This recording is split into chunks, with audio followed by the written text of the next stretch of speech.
اعوذ باللہ من الشیطان الرجیم بسم اللہ الرحمن الرحیم وَإِذْ تَقُولُ لِلَّذِي أَنْعَمَ اللَّهُ عَلَيْهِ وَأَنْعَمْتَ عَلَيْهِ أَمْسِكْ عَلَيْكَ زَوْجَكَ وَاتَّقِ اللَّهَ وَتُخْفِي فِي نَفْسِكَ مَا اللَّهُ مُبْدِيهِ وَتَخْشَى النَّاسَ وَاللَّهُ أَحَقُّ أَنْ تَخْشَاهُ فَلَمَّا قَضَى زَيْدٌ مِنْهَا وَطَرًا زَوَّجْنَاكَهَا لِكَيْ لَا يَكُونَ عَلَى الْمُؤْمِنِينَ حَرَجٌ فِي أَزْوَاجِ أَدْعِيَائِهِمْ إِذَا قَضَوْا مِنْهُنَّ وَطَرًا وَكَانَ أَمْرُ اللَّهِ مَفْعُولًا۔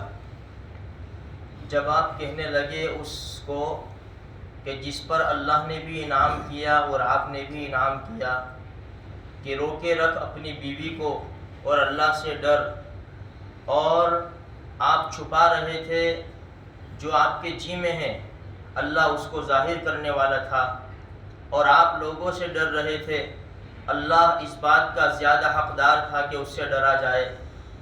بس جب زید اپنی غرض پوری کر چکا، ہم نے آپ کا نکاح اس سے کر دیا تاکہ نہ ہو ایمان والوں کے اوپر کوئی حرج منہ بولے بیٹوں کی بیویوں کے بارے میں، جبکہ وہ اپنی ضرورت پوری کر لے، اور یہ اللہ کا امر جو ہو کر ہی رہے گا یا ہونے ہی والا تھا۔ دیکھو جو آج کا مضمون ہے وہ لے پالک بیٹا، منہ بولا بیٹا، متبنہ، بھئی کسی کے لڑکے کو لے کر ہم اپنا بیٹا بنا لیتے ہیں، اس کے بارے میں شریعت کیا کہہ رہی ہے اور ہمارے معاشرے میں کیا چل رہا ہے۔ ایک صحابی رضی اللہ تعالیٰ عنہ جن کا ذکر قرآن میں ہے، ایک ہی صحابی رضی اللہ تعالیٰ عنہ کا نام قرآن میں ہے، بس ایک ہی صحابی، اور زید، فلما قضا زید، یہ نام کیوں ہے میں آگے انشاءاللہ بتا رہا ہوں کہ انہی کا نام کیوں ہے۔ یہ حقیقت میں بازار میں بک رہے تھے، 8 سال کے لڑکے تھے، بازار میں بک رہے تھے، ان کو خریدا گیا، اللہ کے رسول صلی اللہ علیہ وسلم نے خریدا۔ ایک قول یہ ہے کہ حضرت خدیجہ رضی اللہ تعالیٰ عنہ نے خریدا تھا، اللہ کے رسول صلی اللہ علیہ وسلم کو ہدیہ دے دیا۔ ہمارے نبی نے بڑی اچھی تربیت کی ان کی، حضرت زید رضی اللہ تعالیٰ عنہ کی، اور مکہ کے اندر یہ زید ابن محمد کے نام سے جانے جاتے تھے، زید ابن محمد صلی اللہ علیہ وسلم، یہ نام سے جانے جاتے تھے، کیونکہ ہمارے نبی نے ان کو بیٹا بنایا تھا، منہ بولا بیٹا بنایا تھا، بڑی اچھی زبردست تربیت کی۔ جب ان کی عمر زیادہ ہوئی، تقریباً 30 سال کی ہوئی ان کی عمر اقوال کے مطابق، تو نبی کریم صلی اللہ علیہ وسلم نے اپنی پھوپھی کی بیٹی زینب بنت جہش، ان سے نکاح کا پیغام بھیجا ان کو۔ انہوں نے منع کر دیا، اور ان کے بھائی نے بھی منع کر دیا، عبداللہ ابن جہش نے بھی۔ منع کرنے کی وجہ یہ تھی کہ حضرت زید رضی اللہ تعالیٰ عنہ چونکہ آزاد کردہ غلام تھے، ان کا مرتبہ کم تھا، اور وہ قریش کی بچی تھی، قریش کی لڑکی تھی، ان کا مرتبہ بہت بڑا، تو منع کر دیا کہ نہیں، ہمیں نہیں جمتا۔ تو قرآن اترا اس سے پہلے کی آیت، وَمَا كَانَ لِمُؤْمِنٍ وَلَا مُؤْمِنَةٍ إِذَا قَضَى اللَّهُ وَرَسُولُهُ أَمْرًا أَن يَكُونَ لَهُمُ الْخِيَرَةُ مِنْ أَمْرِهِ۔ عجیب ان لوگوں کے ایمان تھے، اللہ ہم کو ایسے ایمان کے چھینٹے ہی نصیب فرما دے، آمین۔ کہا کسی ایمان والے مرد کے لیے اور کسی ایمان والی عورت کے لیے زیبا نہیں ہے کہ جب اللہ اور اس کا رسول کسی معاملے میں فیصلہ کر دے تو ان کو کوئی حق نہیں ہے۔ بس یہ قرآن اترا، راضی ہو گئے، وہ راضی ہو گئے۔ میرے بھائیوں، آج ہمارا پورا قرآن ہمارے سامنے ہے، اللہ کے احکام ہمارے سامنے ہیں، پیارے نبی کے طریقے ہمارے سامنے ہیں، کیوں ہم راضی نہیں ہیں؟ کیوں ہم غیروں کے طریقے سے راضی ہو رہے؟ کیوں ہم غیروں کے لباس پر اترا رہے ہیں؟ کیوں غیروں کے طریقے سے اپنے گھر کو، اپنی شادیوں کو مزین کر رہے؟ کیا اللہ اور اس کے رسول کے طریقے ہمیں اچھے نہیں معلوم ہوتے؟ یا تو پھر ہمارا ایمان بہت بڑا کمزور ہے، بہت دھندلا ایمان ہو چکا ہے کہ ہم اللہ اور اس کے رسول کے طریقوں کے اوپر راضی نہیں ہیں، ان کے احکام پر راضی نہیں ہیں۔ جیسے قرآن اترا فوراً راضی ہو گئے اور نکاح ہو گیا۔ آگے قرآن کہہ رہا ہے وَمَن يَعْصِ اللَّهَ وَرَسُولَهُ فَقَدْ ضَلَّ ضَلَالًا مُبِينًا، جو اللہ اور اس کے رسول کی نافرمانی کرے گا وہ کھلی ہوئی گمراہی میں ہے۔ اللہ ہماری حفاظت فرمائے۔ یہ بہت ڈرنے کی بات ہے میرے بھائیوں۔ دیکھو یہ اللہ کے قرآن کی باتیں سن کر اس کو رمضان کے بعد بھول مت جانا، اپنی زندگی کا حصہ بنا لینا. یہ اللہ کا قرآن ہے اور پیارے نبی کے طریقے بیان کیے جا رہے ہیں. ہم نیت کر لے اپنی زندگی کا حصہ بنا لے اس کو، ہم بھول نہ جاوے. ہم رمضان کے بعد پھر وہی ایسی زندگی گزارتے نہ ہو جاوے جانوروں کی طرح کہ کبھی نماز پڑھی کبھی نہیں پڑھی، کیا حلال کیا حرام، کیا جائز کیا ناجائز. نہیں، ہم اللہ کے بندے ہیں اور پیارے نبی صلی اللہ علیہ وسلم کے امتی ہیں. ہم نے کلمہ پڑھ کر اپنے نبی کے ہاتھ کے اوپر ہاتھ دیا ہے کہ نبی جی زندگی گزاریں گے تو تمہارے طریقے پر گزاریں گے انشاءاللہ. جیسے یہ آیت اتری اور راضی ہو گئے، نکاح ہو گیا. لیکن چونکہ طبیعت دونوں کی الگ الگ تھی تو ایک سال بھی یہ نکاح چلا، ایک سال چلا نکاح، ایک سال اور کچھ دن یا کچھ مہینے اوپر یہ نکاح چلا اور دونوں میں گڑبڑ ہونے لگی. تو پہلے سے اللہ پاک نے بتا دیا، پہلے سے کہ اللہ تو علام الغیوب ہے، اللہ کو تو سب معلوم ہے، سارے فیصلے اللہ کے ہاتھ میں ہیں. اللہ نے اپنے نبی سے بتایا. کیا بتایا؟ اب وہ سنو کہ نبی جی زید اپنی بیوی کو طلاق دے گا اور زید کی بیوی آپ کے نکاح میں آئے گی. سمجھ میں آئے آپ کو؟ منہ بولے بیٹے ہیں نبی صلی اللہ علیہ وسلم کے حضرت زید رضی اللہ تعالیٰ عنہ، ان کی بیوی کس کے نکاح میں آئے گی؟ ہمارے نبی کے نکاح میں آئے گی صلی اللہ علیہ وسلم. اللہ کے رسول، اب یہاں پر قرآن وہی کہہ رہا ہے کہ وہ طلاق دیں گے آپ کے نکاح میں آئے گی. اب یہ جھگڑا بڑھتا گیا تو وہ وقت آ گیا. حضرت زید رضی اللہ تعالیٰ عنہ شکایت لے کر ہمارے نبی کے پاس آئے کہ بس میرا تو نہیں بنے گا، میں اسے طلاق دے دوں گا بس. یہاں قرآن کہہ رہا ہے کہ جب آپ ان سے کہہ رہے تھے اس مرد سے، صحابی رضی اللہ تعالیٰ عنہ سے، کہ اللہ نے ان پر انعام کیا اور آپ نے بھی انعام کیا، یعنی آپ نے خریدا، ان کو آزاد کر دیا، اللہ کا انعام تو ظاہری بات ہے ایمان کی دولت دی.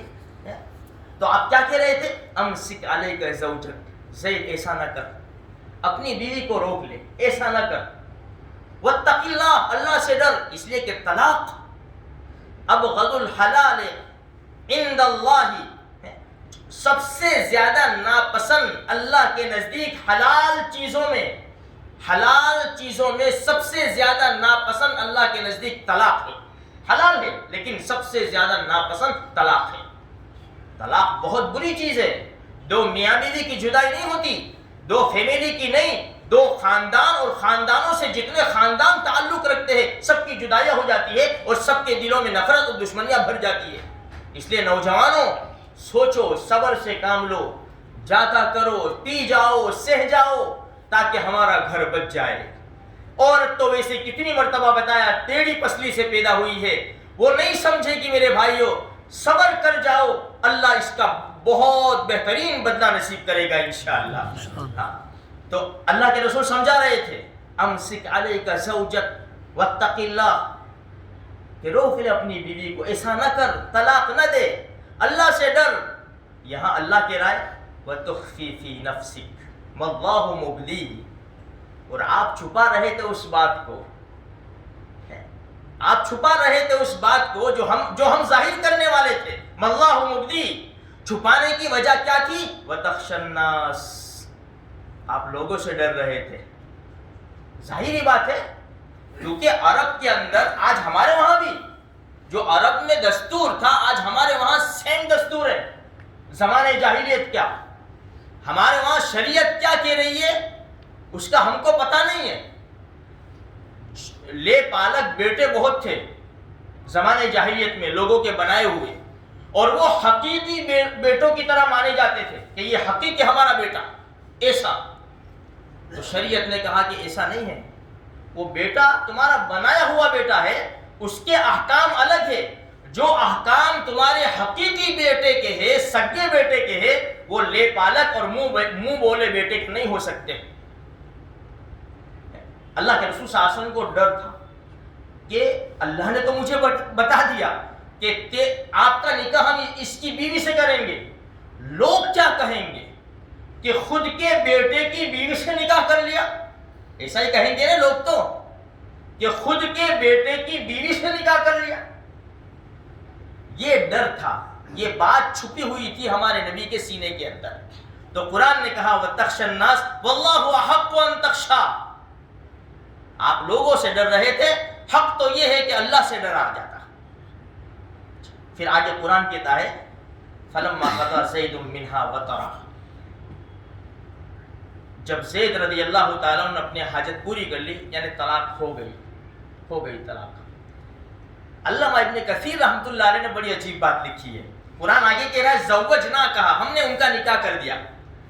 یہ نکاح ہونا تھا ابھی کہ اس سے کچھ دیر پہلے اللہ کے رسول صلی اللہ علیہ وسلم نے حضرت زید کو ہی بھیجا نکاح کے پیغام کے لیے. زید جاؤ زینب کے پاس اور نکاح کا پیغام دو. حضرت زید رضی اللہ تعالیٰ عنہ فرماتے ہیں عدت ختم ہو گئی. اس کے بعد جب میں گیا تو آٹا گوندھ رہی تھی حضرت زینب رضی اللہ تعالیٰ. ایسا روب پڑا ان کا میرے اوپر کہ میں سامنے نہیں دیکھ سکا. یہ پردے کا حکم آنے سے پہلے کا یہ واقعہ ہے. اس کے بعد پھر آگے پردے کا حکم آ رہا ہے. یہ آگے بس یہی ہے، پر دو رکوع کے بعد ہی پردے کا حکم ہے. میں منہ پھیر کر کھڑا ہو گیا اور میں نے پیغام دے دیا اللہ کے رسول صلی اللہ علیہ وسلم کا. تو امی کہنے لگی زینب رضی اللہ تعالیٰ ٹھہر جاؤ میں استخارہ کر لوں. اٹھی اور نماز میں مشغول ہو گئی. جب میں واپس آیا تو قرآن کہتا ہے زوجنا کہا، میں آیا وہاں تک تو اللہ نے آسمانوں پر نکاح پڑھ دیا ہمارے نبی کا، آسمانوں پر. اسی لیے حضرت زینب یہ فخر کیا کرتی تھی کہ میرا نکاح بغیر ولیوں کے آسمانوں پر اللہ پاک نے پڑھا ہے. یہ فخر کیا کرتی تھی. اچھا زوجنا کہا لِكَيْ لَا يَكُونَ عَلَى الْمُؤْمِنِينَ حَرَجٌ فِي أَزْوَاجِ أَدْعِيَائِهِمْ. یہ کام ہم نے اس لیے کیا، یہ احکام یہ حکم ہم نے اس لیے نازل کیا تاکہ آنے والے مسلمانوں کے اوپر کوئی تنگی اور حرج نہ ہو. آج ہمارے معاشرے کے اندر جو بیٹا بنایا جاتا ہے، دیکھو ایک بات یاد رکھو اس میں کہ اگر دودھ پلا دیا عورت نے، دودھ پلانے کی مدت کے اندر عورت نے دودھ پلا دیا تو رضائی بیٹا ہو گیا، اس کا تو کوئی مسئلہ نہیں آئے گا. لیکن یہ وہ بیٹا کہ عورت نے دودھ نہیں پلایا، یا تو بیٹی ہے یا بیٹا ہے جو بھی ہے، بڑا ہونے کے بعد لیا 2-5 سال بعد یا دودھ نہیں پلایا بس، تو یہ بیٹا اگر بالغ ہو گیا نا تو یہ جس عورت نے لیا ہے نا اس کے لیے پردہ کرنا اس لڑکے سے ضروری ہے، فرض ہے. اور لڑکی کو لیا ہے اگر کوئی رشتہ نہیں ہے تو اگر کسی بہن کے لڑکے کو لے لیا یا بھائی کے لڑکے کو لے لیا وہ تو کوئی پردے کے مسائل نہیں ہے. لیکن باہر کے لڑکے کو لیا تو اس عورت کو پردہ ضروری ہے. اگر لڑکی کو لیا ہے، لڑکی بالغہ ہو گئی تو اس کے لیے یعنی اس کے شوہر کے لیے کہ جس نے متبنہ بیٹی بنائی ہے، بالغ ہونے کے بعد اس مرد کا بھی اس لڑکی سے پردہ کرنا فرض اور ضروری ہے. ہمارے معاشرے میں تو جب لیتے ہیں بیٹے بیٹیاں ان کو تو اپنا ہی سمجھتے بس یہ میرا بیٹا ہے. ہاں بیٹا ہے لیکن حقیقی بیٹے کے حکم نافذ نہیں ہوں گے. اسی لیے دیکھو اچھا اب ایک دوسری بات کہ جو انسان لیتا ہے نا لڑکا یا لڑکی جو بھی لیا تو لڑکی کے پیچھے اپنا نام لگائے گا.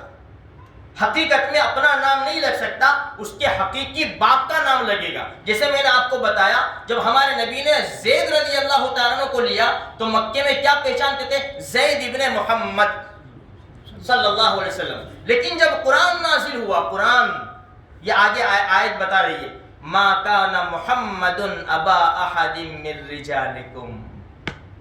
اب زید ابن محمد نہیں کہا جائے گا بلکہ زید ابن حارثہ جو ان کے حقیقی باپ کا نام ہے ان کے نام سے پکارا جائے گا. ما کان محمد ابا احد من رجالکم، محمد صلی اللہ علیہ وسلم تم میں سے کسی کے باپ نہیں ہے. ولکن رسول اللہ و خاتم النبیین، لیکن یہ تو اللہ کے رسول ہے اور خاتم النبیین ہے. پھر یہاں سے چینج ہوا اور زید ابن حارثہ ان کو پکارا جانے لگا.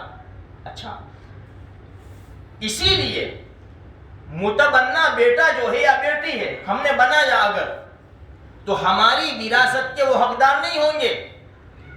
آپ سمجھے نا؟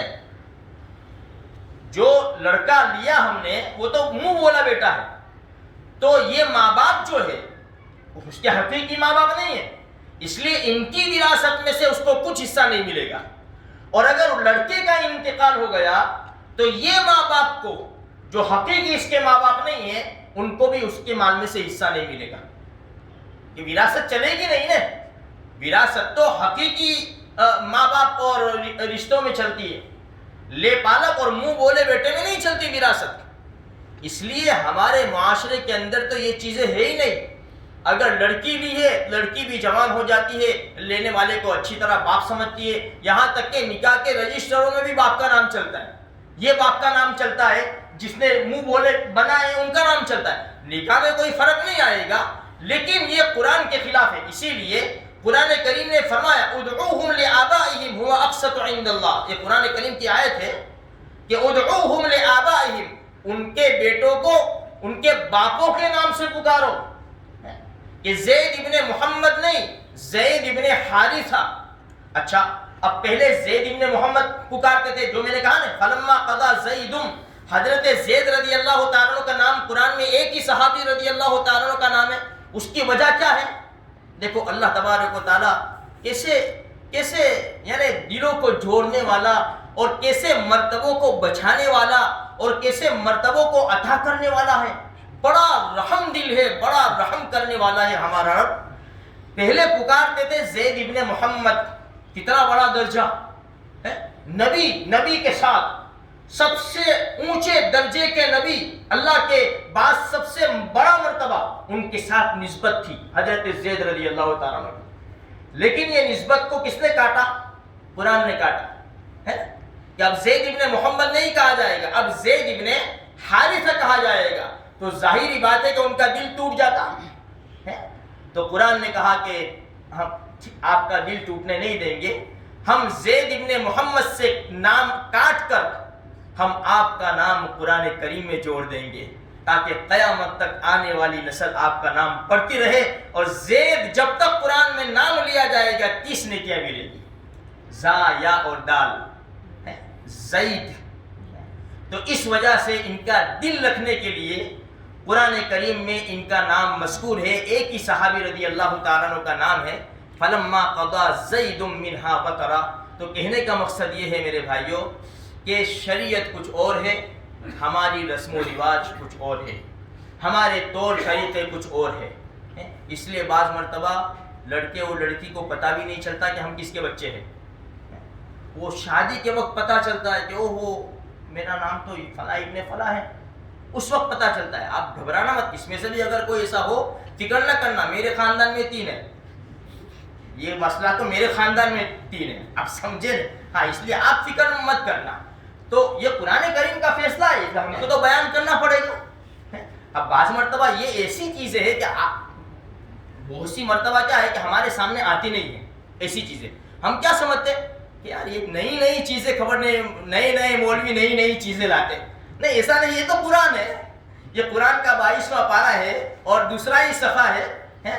تو آپ پوچھ سکتے ہیں کسی سے بھی بھئی یہ تو اللہ کا قرآن ہے. یہ تو قصور ہمارا ہے کہ ہم نے کسی سے پوچھا نہیں، یا تو ہمارے سامنے ایسے احکام آئے نہیں، اس لیے یہ احکام ہمیں نئے لگتے ہیں. یہ نئے احکام نہیں ہے، یہ تو 1400 سال پرانے احکام ہیں. تو میرے بھائیوں، جو لے پالک بیٹا ہوتا ہے، متبنہ بیٹا ہوتا ہے، وہ حقیقی بیٹے کی طرح نہیں ہوتا. اس کے اوپر میراث کے بھی احکام نافذ نہیں ہوں گے، اس کے اوپر پردے کے احکام نافذ ہوں گے، کیونکہ یہ غیر ہے. اگر رشتہ دار نہیں ہے، غیر ہے، تو سارے احکام الگ ہو جائیں گے. جس طرح حقیقی بیٹے کے ہوتے اس طرح نہیں ہوں گے، بلکہ منہ بولے بیٹے کی طرح ہوں گے. اللہ تبارک و تعالی ہمیں قرآن و حدیث کا صحیح علم عطا فرمائے، اس پر عمل کرنے کی توفیق عطا فرمائے. اللہ ہم سب کے گناہوں کو معاف فرما، آئندہ گناہوں سے حفاظت فرما. یا اللہ یہ مصیبت بڑھتی چلی جا رہی ہے. اے کریم آقا، اے اللہ ہم بے بس ہے، ضعیف ہے، مسکین ہیں. اے ربا تو ہمارے حال پر رحم فرما دے.